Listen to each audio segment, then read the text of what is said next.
اهلا بيكم مع روني. النهارده هنعمل مع بعض اسهل واسرع حاجه حلوه ممكن تعمليها في البيت، مش هتاخد معاكي في تحضيرها اكتر من 10 دقايق. هنعمل مع بعض طاجن ام علي باسهل طريقه. تعالوا نشوف المقادير مع بعض. انا جبت هنا ملفيه جاهز من السوبر ماركت. ممكن تعمليها بالكرواسون، ممكن تعمليها بالجلاش، بس طعم ام علي بيبقى احلى بكتير بالملفيه.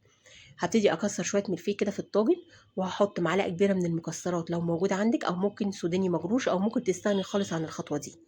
بعد كده هكسر شويه ملفيه تاني بالشكل ده، وما كتريش ملفيه في الطاجن، خلي الملفيه لحد نص الطاجن بس. بعد كده جبت لتر من اللبن، غليته على النار، وحطيت له نص كوبايه من السكر ورشه فانيليا صغيره. طبعا السكر ممكن تزودي عن كده او تقللي حسب رغبتك. وحطيت اللبن لحد ما غطى تماما الملفيه بالشكل ده.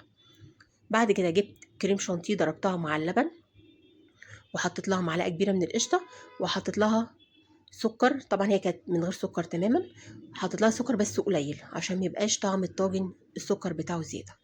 بعد كده هبتدي احط الكريم شانتيه على الوش كده بالمنظر ده، وهدخلها الفرن على درجه حراره 200، مسخناه قبلها ب10 دقايق. بعد كده هتقعد 10 دقايق بالظبط في الفرن، وبعد كده هولع عليها الشوايه تاخد 5 دقايق بالظبط وتاخد اللون الجميل ده. شايفين؟ جميله ومش ناشفه ومليانه لبن وحلوه قوي.